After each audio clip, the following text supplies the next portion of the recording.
Hello everyone, this is Wolfgang von Latman with chaliceofimmortality.com, and here today in this video I'm going to be talking about my number one pet peeve that has pretty much always bugged the fuck out of me for quite some time. I have many pet peeves, I suppose, maybe not really many. I think they're all kind of derivatives of this one or what have you, but essentially I just cannot stand, I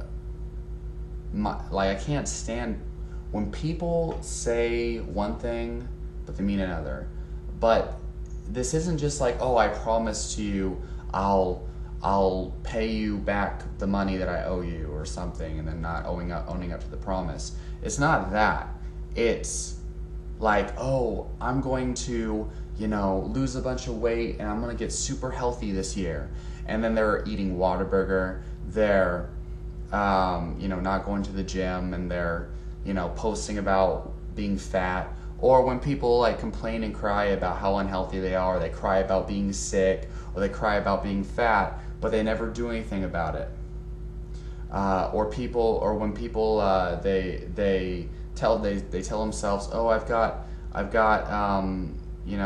anxiety, or I've got diabetes, or I've got a thyroid issue, and that's why I haven't been, I don't have the friends I want, or that's why I haven't been going to the gym, or that's why I haven't lost weight. The reason why that bothers me is because, I know, and many other people know, that hypothyroidism has a cure. It has many different cures depending on what's causing it.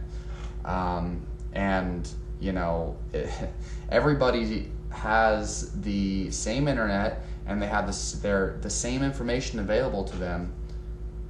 So if I found cures to hypothyroidism that I know work, because I've worked with people, because I know people who have reversed hypothyroidism, you're armed with the same information. It's out there. You have access to it. You should be able to find it. And the fact that there's somebody like me who tells you, hey, you can cure your hypothyroidism, and then they just deny it. They're like, oh no, you're full of shit, you're a quack. Yeah, but did you actually try it though? Like, no, I wouldn't try that. Why would I try that when I know that it's fake? Like, god damn, that pisses me off so bad. I don't even know how to talk about that, how to express my disappointment for that person. Like why? Like, I would hate to live my life feeling helpless like that. Okay, why can't we empower ourselves to achieve things? People allow all the excuses in the world to come before them and achieving fulfillment. And for some people it's harder than others, and I totally get that. There's different situations in your life where things might be very hard for you, but something being hard for you is not the same as something being impossible. And no matter what, if you are setting realistic expectations for yourself, there's no reason why you shouldn't be able to actually go through with those expectations. But the main thing here is when people, especially people who they chronically do this, like, oh, in 1 year I'm going to have a Dodge Charger, and then it's like 3 years pass by and it never happens. Or I'm going to be a doctor. Or people who buy a certification, or or go to college or whatever to achieve their goal, and they go through all this preparation, and then nothing comes out of it. They go through college and they get a regular day job. It's like all that money, all that time you spent going to college didn't pay off. Or they buy a bunch of equipment to reach a goal, and then they never actually go through with the goal, and they've spent like $5,000 on equipment that they never actually use. Like this shit really gets to me. It's very annoying. And on one side of things, I thought, oh, it only annoys me because it makes me feel better about myself. I thought that might be why, because I'm a super skeptic, and I don't like to project my own problems on other people. I don't want this to be a projection thing or my own ego type of thing. But if I, with further examination, I realize within myself, I don't like to say one thing I don't like to say things that don't add up with my actions. I want to be congruent. This is all about congruence here.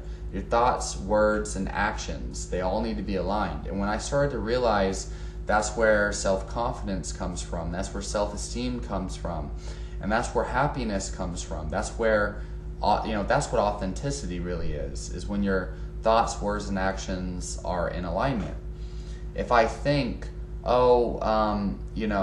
you have the choice, you can get any girl that you want, you have no reason to be unhappy in a relationship. If I think anybody can get a girl or a relationship in their life that makes them happy, and then I get in a relationship where I'm really dissatisfied, and I've been in a relationship that I don't like for years or whatever, that's not in alignment with my thoughts and my words. My thoughts say, anybody can get in a relationship that they are proud of and that they love.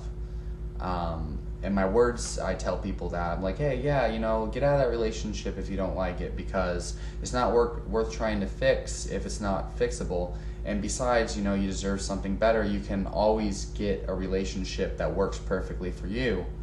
But then my actions say otherwise. I'm in a relationship and I'm always complaining and stuff.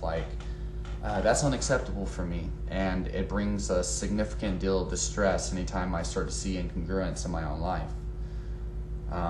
Or if I'm, making videos on YouTube about let's say, one good example, if you're constantly sick or whatever, you can't call yourself healthy, and you shouldn't be giving people advice, because if you're constantly having allergy symptoms or the flu or nasal infections or whatever, and you have infections constantly, you're obviously not healthy. So only give advice about health, if you're actually healthy and you're never sick or have infections. But then if I'm constantly sick and got infections, and I'm giving advice and stuff, and people come to me for health information, that's not congruent. That's saying don't give advice if you're always sick, but then being sick all the time and giving advice, it doesn't work, and I can't allow that. And I've gone through periods in my life, even within the last 4 years, where I'm talking about health on my YouTube channel or whatever, and trying to help people get healthy, and then I'm eating a diet that is unhealthy overall, and I'm constantly preaching hey, there's no reason to eat unhealthy food and blah blah blah. There's no, cheat meals are retarded and blah blah blah. And then I'm actually doing cheat meals, or I'm actually eating unhealthy things, even though I tell people there's no reason for it. It's well, why are you doing it? And so then you have to either change your thoughts and words to be in alignment with your actions, or start to align your actions with your thoughts and words. And what this all is about is it's all about values, and that's what values really are. It's something it's what you really believe in. You really believe in something, and it means a lot to you. Like health, I value health so much, and one of my values is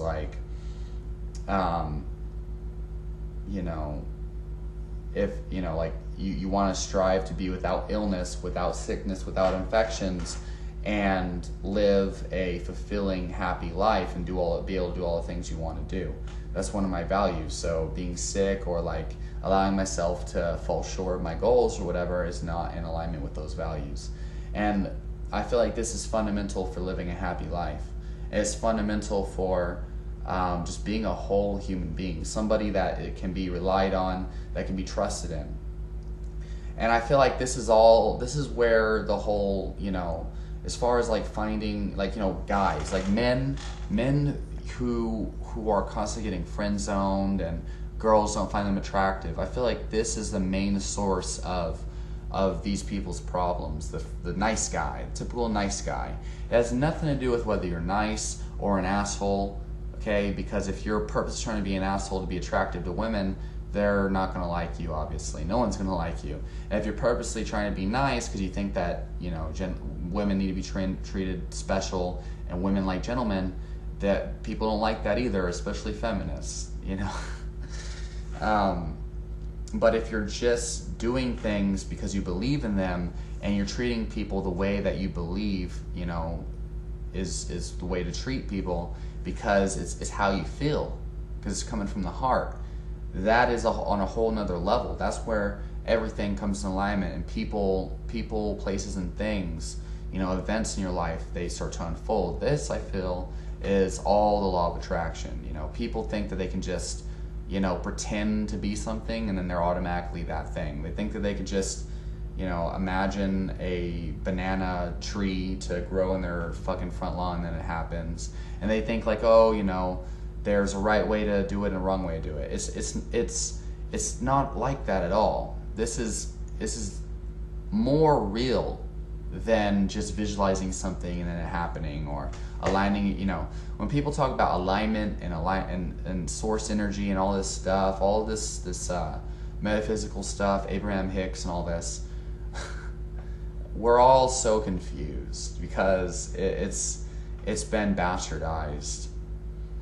The Hermetic principles, all of these things, it's a very simple science, and the more information you find and the more actual application of it, the easier it will be for you to actually come to this realization. And it's quite interesting because I've lost track of this for so long, probably because I've gone against this information for quite some time. I lost track of just how powerful it actually is. You need to align your thoughts, words, and actions, and what you'll find is that anything that frustrates you in your life kind of comes from this. I've noticed this. All my frustrations, my sadness, my anger in life, any of this, it comes from, you know, the disappointment, the lack of self-esteem. It all comes from, what do I believe? You know, what do I really believe? Not like, oh, like, you know, the church and God, you know, because I grew up that way. It's more like, what have I seen in the world? What do I believe to be true? How do I feel things should be? And then aligning my life with that. Now, this is for me and whatnot, and in my own experience, because I see that a lot of people have some very twisted belief patterns, and it's a very self-destructive thing for a lot of people, because they see things in the world that don't actually exist, that are just self-fulfilling prophecies. Like, people see so much wrong in the world, and then they're constantly attached to the idea that they're being wronged, and they're actually creating this. And that's actually the law of attraction. So the law of attraction is really just, you know, finding evidence that something is true, and then based on that evidence and the energy you're investing in that evidence, the more you look for it, the more you find it, and then it actually creates the evidence. The more you look for evidence, the more the evidence is created. So if I want to believe that, I don't know, white people with red beards are being oppressed, I'll constantly find that information, and then in my own experience, I'll actually create interactions between people that create oppression towards me, or so it seems. And you know, I really don't like talking about this, because people who actually believe in these things and they're able to delude themselves, you know, and fool themselves this way, and are really invested in that reality, they'll get really angry at me and violent towards me, which really depresses me a little bit, that they're not aware of this, and they can't see what they're doing to themselves. Oh wow, I went way off topic with this one, but I don't know, fuck it. So yeah, this is powerful. So you have self-fulfilling prophecies, looking for evidence and finding it, which is all about the reticular activating system. You know, seek and you shall find, and this actually can create your reality, so to speak. And then you also have what you invest in grows.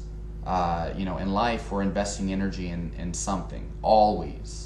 When you're sleeping, there's neural connections going on in your brain. You might be dreaming about something. There might be things you were thinking about throughout the day that are still lingering in your brain, and there's energy being invested somewhere. Whatever you're dreaming about gives you a clue on that. And then throughout the day, there's always a predominant vibration, so to speak.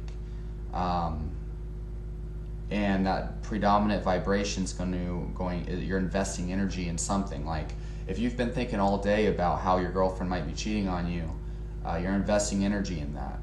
And so depending on what kind of energy are you investing in that? If you're investing, anger and extreme naggingness and attachment and whatnot, you'll probably create that situation. I mean, although that varies depending on the other person and what they're focused on too.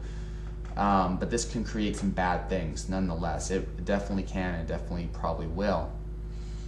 But if you're investing like rational thought or open-minded thought without emotional attachment, you can actually come to a logical conclusion that can bring a better outcome for you. Or you might just not even be thinking about that at all and feel like there's more important things to worry about than, if your girlfriend's cheating on you or not. Because, hey, if your girlfriend is cheating on you, you should probably break up with her. And if you break up with your girlfriend, you're going to need something else to focus on. Otherwise, you're going to go fucking insane and you're going to have nothing. That's why people lose themselves in relationships, because they invest so much energy into it without investing elsewhere in a passion or a hobby or a career. And their girlfriend breaks up with them, and then they're like, fuck, where's my life? Who am I? What do I have left?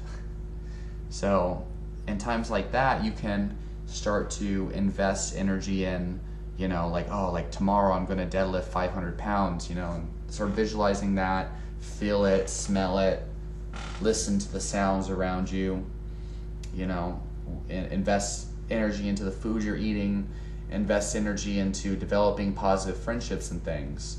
And then that will create these things. So the more you invest energy in something, that energy towards that thing will grow. It's a matter of, how are you investing this energy? What kind of energy are you investing in this? And that's going to dictate what it grows into.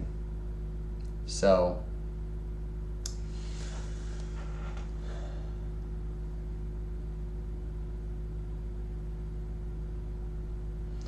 there's that. There's the evidence you seek, you will find, you'll create. So if you think that people hate you, you're going to find it's going to be created. If you think people love you, it's going to be created. But that is governed by what you're predominantly focused on. Because if you're constantly focused on what can I do to make people like me, you're reinforcing the fact that people don't like you. And you can't just instantly look for evidence that people like you if you're constantly thinking about, investing doubtful energy in yourself and people's likeliness of you. That's not going to work. So you got to start to, focus on the solution and invest in the positive energy towards yourself, and start to love yourself. And then that self-love will translate into the outer world, and other people start to love you. And that kind of builds onto itself. That's how the what you focus on grows thing kind of works. And then the next thing on top of that is the value systems and the congruence. Your thoughts, words, and actions, what you believe in. These are all interconnected, and they create your life. Because, how are you going to get $1 million if you believe that money is the devil and you believe that money destroys somebody? That's how that happens. So you can start to question that and look into and this is the other thing, people try to force beliefs onto themselves. I believe money's the devil, but I want $1 million. So they try to pretend like they believe money is not the devil, but that's not how it works, because it's fake. The only way you can actually change that belief is to start to question it. Just like people who believe in God, they can't just instantly start to, not believe in God. They've got to question their belief in God. And over time, they'll start to see the evidence that God doesn't exist, and this will kind of snowball into atheism or whatever it is. Or omniism, which is even more powerful. Esoteric knowledge. Questioning your belief system, questioning your beliefs, because if you believe that, money's a devil, then, any attempt of aligning with something other than that is going to fail. You've got to start to see, if you start to see more rich people, you'll start to see, the reality real fast. I can tell you right now, from talking with lots and lots of wealthy people and having a girlfriend that talks to wealthy people on a regular basis, I'm talking people who make over $100,000 a year, up into the $500,000 a year, and over that from time to time, on occasion. You see variables. You see some people who are very great and they're on a whole nother level of consciousness than the average population. And then you also see people who are complaining all the time, they're sad. You see stuck up people. You see a variety of it. So you start to realize real fast that money has nothing to do with whether you're happy or not. It has nothing to do with whether you're a good person or a bad person. And then of course if you grow up in a very in a poor neighborhood or something, I think you'll see that there's a lot of nasty people who are poor, and they'll do whatever it takes to get money, steal, kill, sell drugs or whatever, not that that's good or bad, just whatever, etc. Then you might also see some very humble people who are family-oriented people, and they appreciate what they have, but they're constantly poor or whatever. You see good people, you see bad people, depending on what you think is good or bad. And you start to see, happy people that are poor and sad people that are poor. It's not whether money is good or not. But a lot of people think that money is the devil. And then, so that's the process you have to go through. So you have to start to actually question that belief and look at the different evidence, and it can snowball from there. The same thing goes for dietary paradigms. People who think veganism is the best thing in the world. I was there. Now I'm starting to see a lot of people are malnourished, and there's people that have gotten diabetes on veganism. There's even people who've gotten heart attacks. Now, not that it's super common or super well known, but it is what it is. I see a lot of mental disorders in veganism. But then, you see paleo people who have gotten heart attacks or, whatever it is, or diabetes, or, these types of things. And there's malnourishment in that community as well. So it's good to keep an open mind. You got to break open that ego, and that's what this is all about. It's seeing things for what they are, and kind of like choosing to, kind of like consciously developing your life. It's all about consciously developing your life. It's an interesting thing. These are all very excellent things to look at, very important. So anyway, this has been a very deep conversation here that started off with a topic or a subject and kind of morphed into something else. I guess we'll call this a dynamic lecture of sorts. I think this is valuable information, so I'll post it up even though it's not calculated or scripted. Anyway, this is how my mind works. So leave your questions and comments down below. I love being real, authentic, and whatever you want to call it, because I have a video talking about how authenticity is a joke or a lie. Anyway, that's whatever. Let me know what you think. Bye.